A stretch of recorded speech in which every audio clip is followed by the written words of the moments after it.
Ouais, bonjour, bienvenue sur la chaîne AOS Geek. Mon nom est Vincent Pierre et je suis en compagnie de Yann Salut. et en compagnie d'Alex qu'on reçoit à nouveau sur la chaîne qui va nous parler aujourd'hui de l'organisation de tournois. Donc Alex, tu avais quelques conseils pour nous sur la façon de monter, de préparer un tournoi. Ouais, ben en fait, tu sais, on a fait une capsule l'autre fois justement sur comment on bâtit une communauté, comment on la développe. Je pense que la suite logique, en fait, c'est l'organisation d'événements. Puis quand je dis événements, oui, très souvent, quand on parle d'EOS, on parle de tournois. Ça peut être aussi une campagne, ça peut être aussi tout ce qui est système narratif. Là. Il y a trois modes de jeu, en fait. Là. Donc, ça peut être du narratif, ça peut être du compétitif, peu importe. Moi, je me spécialise beaucoup plus dans la portion tournoi, fait que c'est ce que je vais parler, en fait, aujourd'hui. Euh, et je pense que je vais faire un petit peu un background, là. Donc, le groupe des tireurs dans lequel que je fais partie, c'est sûr qu'avec la situation actuelle, les tournois, c'est pas quelque chose qu'on fait beaucoup. Mais j'organise quand même là, entre 5 et 6 tournois par année à Trois-Rivières. Des tournois, dans le fond, qui sont à 26 personnes. Puis, tu sais, 26 joueurs pour un tournoi d'une journée, je trouve ça beaucoup. Et c'est 26 parce que j'en refuse. Donc, on est limité à 26 en frais d'espace. Et généralement, ça se remplit en quelques jours. Ça se remplit vite. Puis, j'avais aussi organisé pour la deuxième année consécutive le Grand Clash des tireurs de dés, qui a malheureusement été reporté à une date ultérieure qui est non spécifiée en raison de la COVID aussi. Mais cette année, on avait 64 joueurs d'inscrits pour un événement de 2 jours. Donc, et encore une fois, j'avais une liste d'attente. Et ça s'est rempli, donc, les 64 inscriptions en moins de 15 heures, si je me rappelle bien. Donc, ça, on ne part pas, mettons, de rien à ça en quelques jours. Là.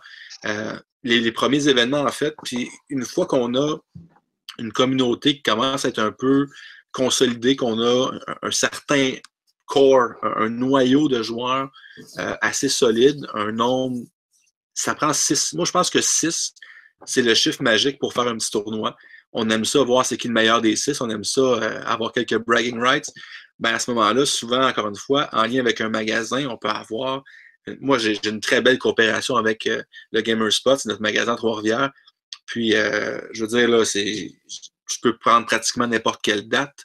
Euh, la boutique fait de la place, rend tout disponible. Fait que là, je suis rendu à ce niveau-là. Mais amener du monde dans un magasin, quelques joueurs, 6 pour moi, c'est très, très bien pour commencer. Et ça donne un but. Ça donne un objectif à nos games aussi, qui est au-delà d'avoir du fun, au-delà de tester une liste, au-delà de jouer pour le plaisir brut du jeu. Ben là, on a un objectif compétitif. Un peu comme quand on s'entraîne pour un événement, par exemple. Puis, comment est-ce que tu t'envisages la préparation d'un tournoi? C'est quoi les choses auxquelles faut que tu penses en premier? Les premiers petits trucs que tu pourrais nous donner si on voulait, nous, par exemple, organiser un tournoi? Super bonne question. La première chose, en fait, que je dirais, c'est de valider en premier avec ta communauté. C'est-à-dire, si vous êtes un petit nombre de joueurs, être sûr d'avoir une date qui conviendra à tout le monde. Être sûr d'avoir un emplacement qui conviendra à tout le monde. Être sûr aussi d'avoir assez de décors, par exemple, pour pouvoir avoir assez de tables simultanément. Ça, c'est la première des choses. Fait qu'une fois qu'on est capable d'avoir, oui, on a le nombre de joueurs, on a le hockey d'une boutique, on a tout ce qu'il nous faut, ben rendu là, c'est académique. Je veux dire, ben, parfait, on le fait pas, ou peu importe. Mais ça prend la base. Puis, j'aime toujours avoir un système. Moi, personnellement, je fais une ligue évolutive, en fait, qui favorise les joueurs à revenir jouer. Le système que j'ai développé, d'ailleurs, que je l'ai bâti sous une forme plus ancienne du temps que je jouais au Griffon à Sherbrooke, il y a moultes années. C'est un système, dans le fond, tu payes pour ton tournoi, mais chaque joueur avait un prix qui lui revenait en poche. Je l'ai adapté un petit peu, dans le sens que je fais une ligue sous forme de plusieurs tournois durant l'année. Et le prix d'entrée, dans le fond, c'est 10 par événement. Je garde la moitié de l'argent en prix immédiat, c'est-à-dire que si on est 20 joueurs, ben, je redonne 100 en prix dans l'immédiat. Je garde l'autre moitié du pot et je le garde pour un tournoi final où est-ce que tous les joueurs, dans le fond, qui ont cumulé un certain nombre de présences, c'est gratuit pour eux. Un joueur qui a remporté un tournoi a sa place gratuite. C'est un genre d'invitational, si on veut. Puis, ça fait plusieurs années que je le fais, puis on aura toujours des prize pools qui sont de 400-500 $, puis on donne des prix qui sont vraiment intéressants. D'ailleurs, je pense que vous avez participé, je me rappelle bien, à ce tournoi-là. Puis, tu sais, c'est quand même impressionnant de voir un petit tournoi d'une journée. Ça me coûte rien parce que j'ai participé durant l'année. Puis là, il y a 500$ en prix. C'est stimulant. Puis, il y a beaucoup de joueurs que je sais qui pratiquent leur armée pour ce tournoi-là. Fait que, tu sais, l'idée, c'est vraiment d'avoir un objectif. Je pense que, comme n'importe quel athlète qui va s'entraîner ou quoi que ce soit, ben pourquoi je m'entraîne? J'ai un objectif à accomplir. Je veux faire telle compétition, je veux finir à telle position, puis c'est ça, si je m'entraîne pour ça. Fait que moi, c'est comme ça que je vois ça. Fait que, dans le fond, c'est que tu donnes un petit incitatif avec les prix que tu redonnes quand les gens s'inscrivent. Tu donnes un incitatif pour qu'il y ait comme un petit trophée à la fin, qu'il y ait un petit prix, une récompense lorsqu'on a bien performé. Ça donne un sens aussi à toute la campagne où on se prépare pour aller essayer de gagner ce prix-là.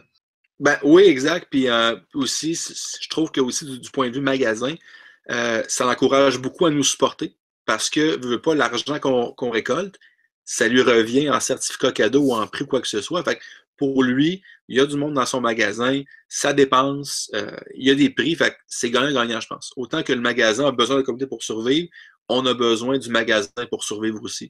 Fait que je pense que c'est une belle relation au niveau complémentarité entre magasin et communauté de joueurs. Alex, tu as une belle expérience. Tu en as monté plusieurs, des tournois.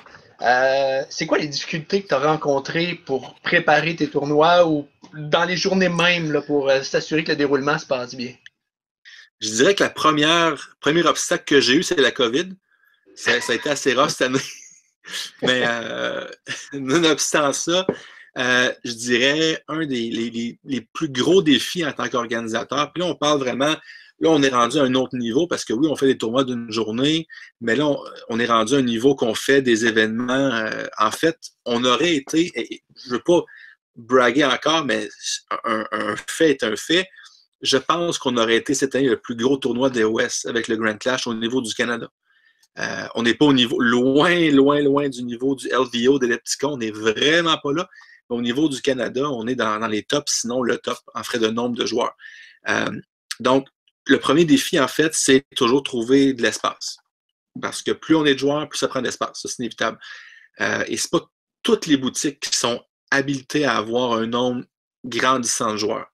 Donc, pour nous, pour nos tournois locaux, on n'est pas si pire. On a assez d'espace pour se rendre jusqu'à environ 26 joueurs de façon réaliste. Mais pour un tournoi plus d'ampleur, ben, j'ai dû fouiller, regarder, faire des comparaisons dans les hôtels, dans les auberges, dans les terrains de golf. Qu'est-ce qui est disponible, combien ça coûte. Et c'était ma deuxième année cette année pour le Grand Clash. Mais la première année, là, quand tu regardes les prix puis tu t'engages à louer ces salles-là, puis tu te dis est-ce que ça va marcher? Puis si ça ne marche pas, qui paye? Ben, c'est moi qui paye. C'est sûr que c'est plus touché, mais j'étais prêt à prendre le risque. C'est un risque calculé parce que j'avais déjà sondé le terrain au niveau des joueurs. Hey, si je fais ça telle fin de semaine, est-ce que vous embarquez? J'avais une réponse positive, mais est-ce que ça allait se traduire en achat d'inscription? La réponse a été oui, mais c'est un risque. L'autre défi, c'est de trouver assez de décors pour avoir assez de tables. EOS, c'est quand même des tables qui sont fournies en frais de décor. Puis c'est pas juste d'avoir du décor non peint, gris, quoi que ce soit, ça prend du beau stock. Puis, Alex, en termes de préparation, à quoi il faut penser? Qu'est-ce que ça demande? On peut penser, il faut un système de points, il faut des battle plans, des scénarios, Donc, qu'est-ce qu'un organisateur doit avoir sur sa liste de choses à préparer?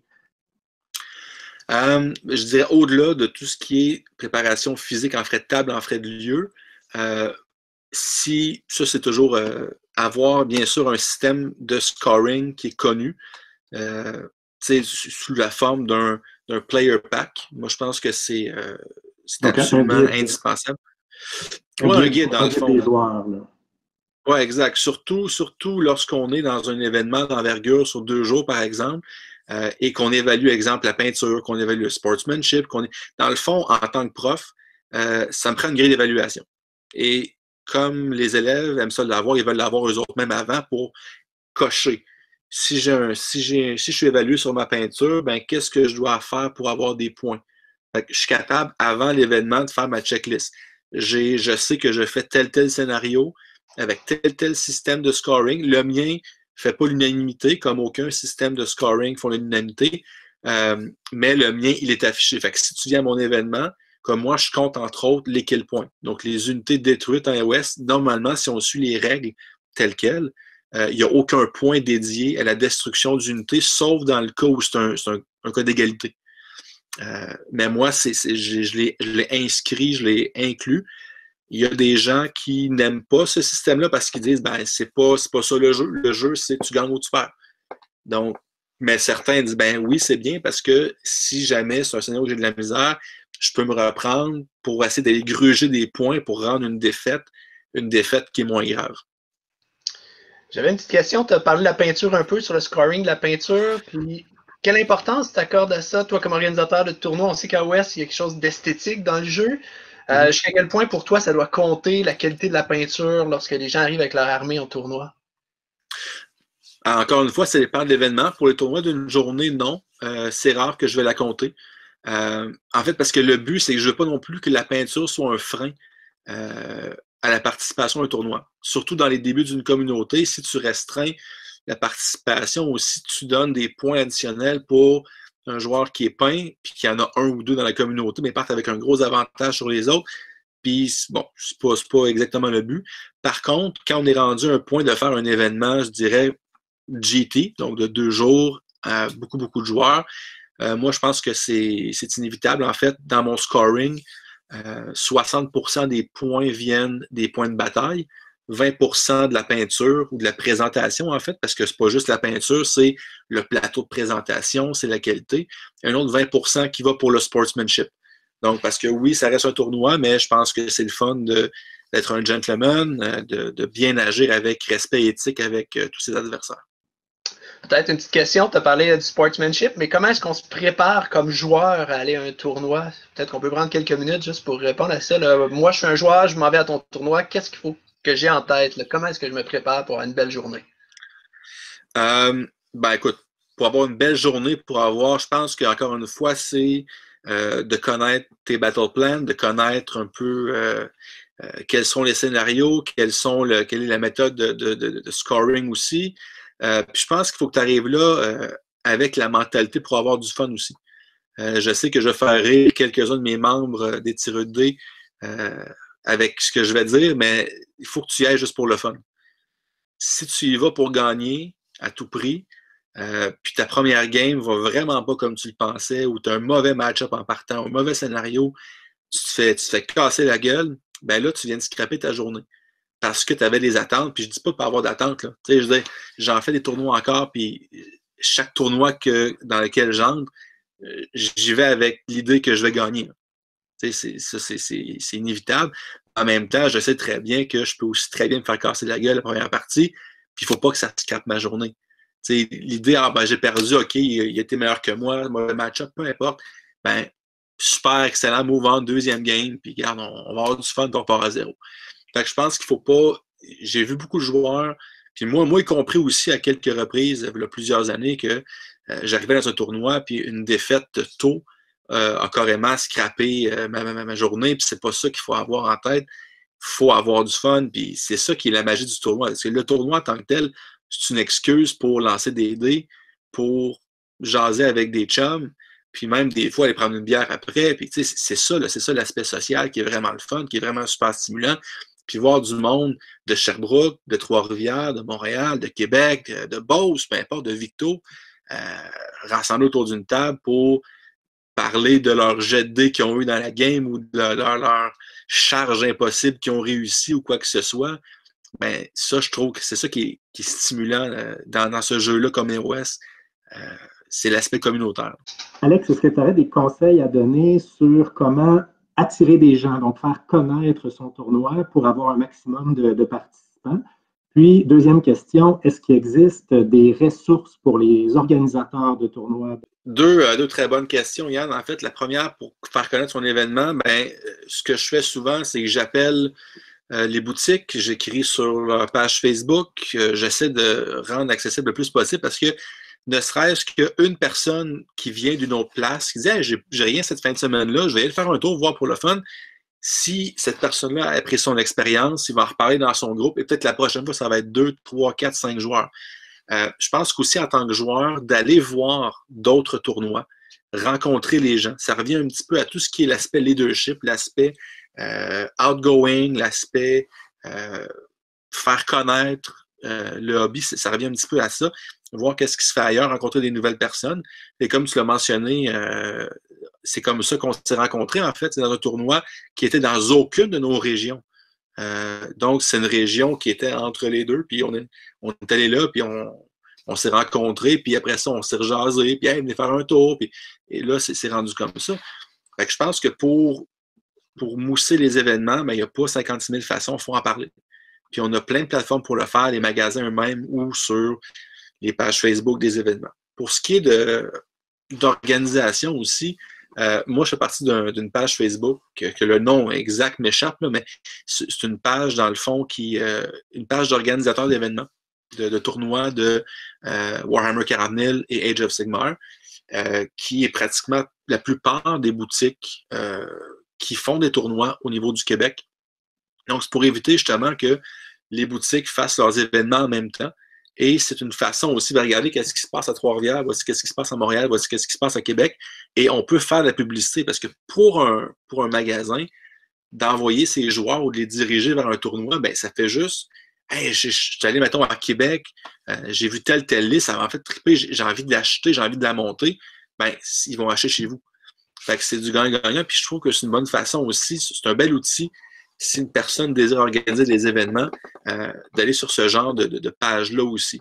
Puis je pense, puis juste, la question n'a pas été posée, mais je vais prendre ça en guise de conclusion un peu là-dessus. Je pense qu'il faut, n'hésitez pas, vous allez vous planter à un moment donné en faisant des événements, c'est sûr, mais il faut passer par là. Il faut passer, c'est toujours, puis il y a des petites choses souvent que j'ai des amis qui font des événements, puis dans d'autres systèmes de jeu, puis qui me disent « Ah, ben là, un tel n'est pas venu, là, je suis dans la marge, j'ai un nombre impair de joueurs, qu'est-ce que je fais? » J'ai su là, bien longtemps que ça me prend toujours un joueur en extra, sinon moi, si jamais il y a une personne qui se désire sur un impair. C'est des petites choses qu'on va apprendre comme ça.